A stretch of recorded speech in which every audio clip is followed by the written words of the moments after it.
Dear student, हम लोग gametogenesis के सेकंड पार्ट oogenesis की अब बात करते हैं। पिछले वीडियो में स्पर्मेटोजेनेसिस जो था वो समाप्त कर दिए थे, और अगर वो टॉपिक्स आपको पूरी तरह से समझ में आया है तो ये माइनर सा चीज़ है, जस्ट उसी पर डिपेंड है, थोड़ा सा डिफरेंस है, आप समझिएगा। आपको हम पिछले वीडियो में ये बताए थे कि गैमेटोजेनेसिस की क्रिया दो भाग में बटा होता है, दो तरह से होता है। इसमें एक को कहते हैं स्पर्मेटोजेनेसिस और दूसरे को कहा जाता है oogenesis। अब oogenesis, स्पर्मेटोजेनेसिस में स्पर्म बनता था, मेल गैमिट का निर्माण होता था। अब ये oogenesis है तो इसमें फीमेल गैमिट अर्थात ओवम का निर्माण होगा। तो सबसे पहली बात हम लोग ये जान लें कि oogenesis कहते हैं किसको। तो वैसी क्रिया जिसमें मैच्योर फीमेल गैमिट अर्थात ओवम का निर्माण होता है, oogenesis कहलाता है। आप कह सकते हैं the process of formation of mature female gamete is called oogenesis।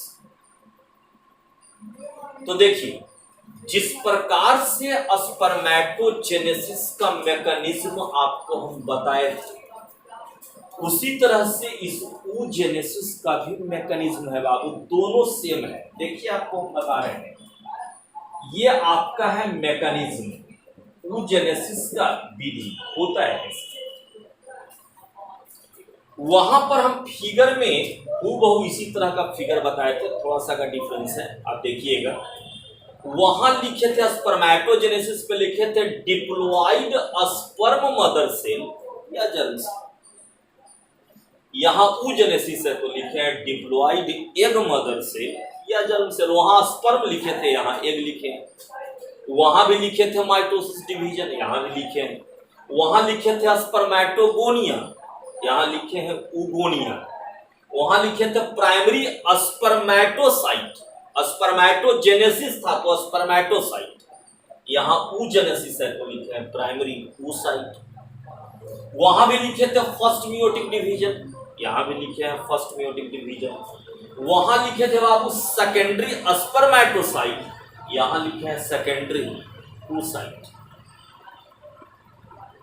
देखिए, यहां भी सेकेंडरी मियोटिक डिवीजन है, वहां बना था स्पर्मेटोजेनेसिस में, यहां पर बनता था स्पर्मेटिड, यहां oogenesis से तो बन रहा है oocyte, ठीक ना। वहां पर पोलर बॉडी का निर्माण नहीं होता था, लेकिन यहाँ पोलर बॉडी बनता है। बस यही थोड़ा सा डिफरेंस है, बाकी आगे आप समझिए। तो चलिए, इस मैकेनिज्म में हम बात करते हैं सबसे पहला कि भाई oogenesis की क्रिया होता है कहां, ये प्रोसेस कहां होता है।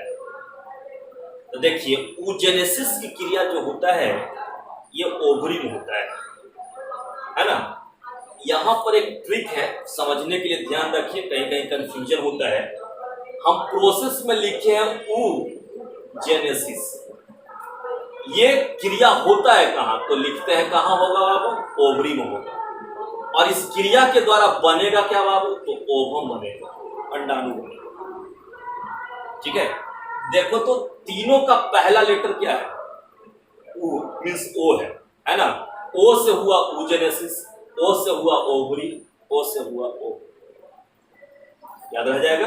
आगे देखिए, तो देखिए oogenesis की जो क्रिया होती है यह ओवरी में होता है, और यह भी 3 फेज में पता रहता है। कौन कौन, तो पहला फेज है फेज ऑफ मल्टीप्लिकेशन, वहां पर जैसे बताए थे यहां भी वही है। यहां क्या होगा, तो देखिए जर्मिनल इपिथेलियम के डिप्लॉइड एग मदर सेल या जर्म सेल में माइटोसिस डिवीजन की क्रिया होती है, जिससे काफी संख्या में oogonia बनता है।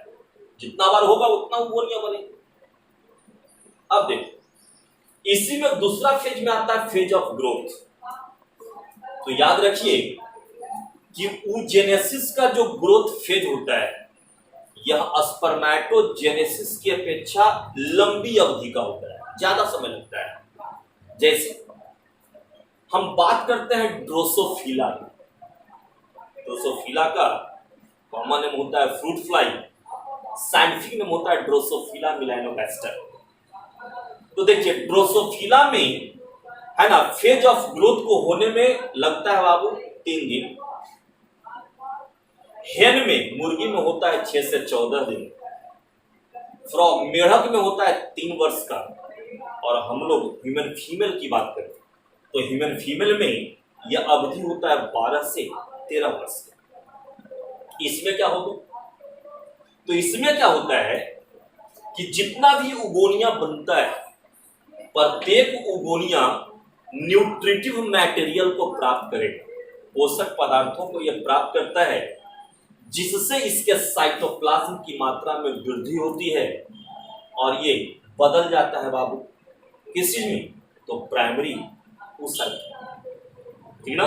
मतलब उगोनिया बदला प्राइमरी oocyte में, किसके अंतर्गत? तो फेज ऑफ ग्रोथ के अंतर्गत। अब इसका तीसरा फेज आता है फेज ऑफ मैचुरेशन। तो देखिए फेज ऑफ मैचुरेशन जो होता है, यहां पे ध्यान दीजिएगा, है ना, यहां से क्वेश्चन आता भी है, बना के बताएंगे भी, समझिएगा। देखिए फेज ऑफ मैचुरेशन की जो क्रिया होती है यह सबसे पहली बात की मियोसिस डिवीजन के द्वारा ही होता है। कैसे? तो सबसे पहली बात कि डिप्लॉइड प्राइमरी oocyte में फर्स्ट मियोटिक डिवीजन की क्रिया होती है